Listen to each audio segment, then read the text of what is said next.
जो लगता है जैसे युद्ध अपने अंतिम दौर में है, क्योंकि इस पूरे युद्ध में अब भारत की एंट्री हो गई है। तमाम बड़े देशों को छोड़कर अब लोगों को उम्मीद है कि सिर्फ भारत ही वो देश है जो इस युद्ध को रुकवा सकता है। लेकिन आखिर क्यों, ये भरोसा क्यों है, बताते हैं आपको। दरअसल इसकी वजह यह है कि भारत के रूस यूक्रेन के साथ अच्छे संबंध है, यानी कि दोनों देशों से ही अच्छे संबंध है।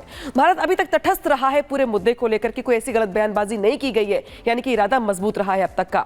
पीएम मोदी ने दोनों देशों में जाकर शांति की अपील की है। पीएम मोदी ने यहाँ पे इनिशिएट किया है और लोगों से शांति की अपील की है। भारत के प्रस्ताव को अमेरिका ने भी यहाँ पे महत्व देगा, अमेरिका इस बात की उम्मीद जताई जा रही है। भारत की बढ़ती ताकत जो है वो बताने के लिए काफी है कि ताकि बाकी दो देश भी ये मानते हैं कि भारत ही वो देश है जो इस पूरे युद्ध में अहम भूमिका निभा सकता है। लिहाजा यहाँ पे जिस तरीके से चाहे हम जेलेंस्की की बात कर ले या फिर पुतिन की बात कर ले या फिर अब जॉर्जिया मेलोनी, जिनकी ओर से कहा गया दरअसल कि भारत ही सुपर बॉस है, ऐसे में कुल मिलाकर के तमाम जो देश हैं उनकी ओर से अब ये उम्मीद जताई जा रही है कि जो भारत है वो इस पूरे स्थिति को लेकर के, युद्ध को लेकर के अहम भूमिका निभा सकता है। और ऐसे में अब दरअसल नजरें लगी हुई हैं पीएम मोदी के इनिशिएट करने को लेकर के, क्योंकि अब पीएम मोदी की ओर से जो रणनीति है वो भी यहाँ पे तैयार करवाई जा रही है। और इसी के साथ साथ जो सवाल है वो ये भी है कि प्रधानमंत्री मोदी के दूत यानी कि भारत के राष्ट्रीय जो सुरक्षा सलाहकार है अजीत डोभाल, वो रूस के दौरे पर जाने वाले हैं डोभाल। और ऐसे में मोदी के शांति संदेश को लेकर पुतिन को देंगे, लेकिन खुद जंग को रोकने के लिए कितने सक्रिय हैं लोग, ये भी बताना अपने आप में जरूरी हो जाता है। हम आपको आंकड़ों के साथ बताते हैं कि आखिर यहाँ पर किस तरीके से हालात बन रहे हैं। और चूंकि पीएम मोदी के संदेशवाहक पहुंचे तो है पुतिन के पास मैसेज लेकर, लेकिन क्या अपनी ओर से भूमिका निभाएंगे जेलेंस्की और पुतिन, इस पर भी नजरें बनी हुई हैं। क्योंकि तीसरा देश भारत जो अहम भूमिका तो निभाएगा, लेकिन दोनों देश और दोनों देशों के राष्ट्राध्यक्ष कितने तैयार है युद्ध रोकने को लेकर के, क्या सोच रहे हैं, उनकी रणनीति क्या है, इसको लेकर के अब नजरें बनी हुई है। और शायद यही वजह है कि जो इस पूरे युद्ध के अंतिम दौर में जाने की बात निकल के सामने आ रही है, जहां पे युद्ध विराम को लेकर भी संभावना जताई जा रही है।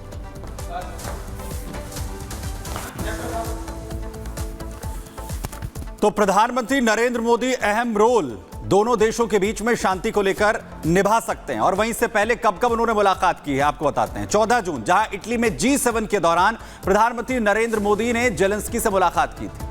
वहीं इसके अलावा 8 जुलाई को उनकी मुलाकात होती है मॉस्को में राष्ट्रपति पुतिन से। इस मुलाकात में वो अहम बात करते हैं। इसके साथ ही 23 अगस्त की बात करें तो यूक्रेन के कीव में एक बार फिर से प्रधानमंत्री नरेंद्र मोदी की मुलाकात होती है जेलेंस्की से। जेलेंस्की और मोदी की यह मुलाकात बेहद खास रही, पूरी दुनिया ने इसे देखा। 26 अगस्त की बात करें तो अमेरिकी राष्ट्रपति बाइडेन से प्रधानमंत्री नरेंद्र मोदी फोन पर बात करते हैं, उन्हें इन दोनों मुलाकातों के बारे में बताते हैं। 27 अगस्त को प्रधानमंत्री मोदी ने यूक्रेन यात्रा के बाद पुतिन से बात की।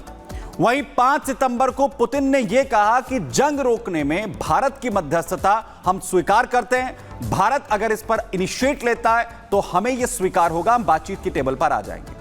वहीं 7 सितंबर को इटली की प्रधानमंत्री मेलोनी कहती हैं कि रूस और यूक्रेन जंग भारत सुलझा सकता है। भारत के अंदर यह मादा है, वहां के प्रधानमंत्री इतनी उनकी शख्सियत है कि वो इस दोनों देशों के बीच में जिस तरीके के हालात हैं उसे सुलझा सकते हैं।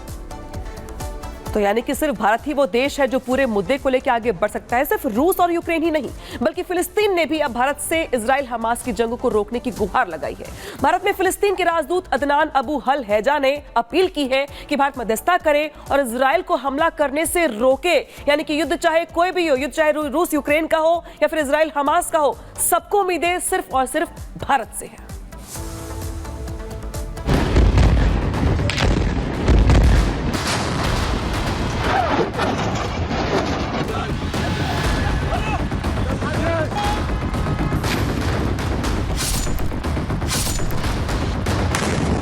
इजराइल हमास के बीच युद्ध थमने का नाम नहीं ले रहा है।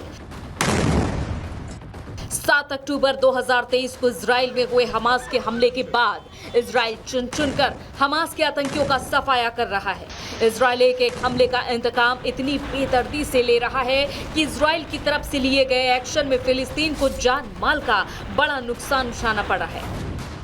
हालांकि अब भारत में फिलिस्तीन के राजदूत अदनान अबू अल हैजा ने भारत से मध्यस्थ की भूमिका निभाने की अपील की है। उन्होंने कहा है कि फिलिस्तीन को जंग रोकने के लिए भारत जैसे मित्र की तलाश है। मुझे पता है कि भारत एक शांतिप्रिय देश है और हम भारत से मध्यस्थ की भूमिका निभाने की अपील करते हैं। हम हमेशा से मध्यस्थ की भूमिका निभाने के लिए भारत जैसे मित्र की तलाश में रहते हैं। मुझे पता है कि भारत एक शांतिप्रिय देश है, इसलिए हम भारत को मध्यस्थ की भूमिका निभाने के लिए बुला रहे हैं, क्योंकि भारत फिलिस्तीन और इजराइल दोनों का मित्र है। फिलिस्तीन अच्छी तरह जानता है कि इजराइल भारत का मजबूत साझेदार है और इजराइल के प्रधानमंत्री बेंजामिन नेतन्याहू और प्रधानमंत्री नरेंद्र मोदी के बीच अच्छे संबंध है और अगर मोदी ने मध्यस्थ की भूमिका निभाई तो नेतन्याहू मोदी के शांति प्रस्ताव को टाल नहीं पाएंगे। इसलिए फिलिस्तीन भी अब युद्ध रुकवाने के लिए भारत की तरफ देख रहा है। Bureau report, Republic Bharat.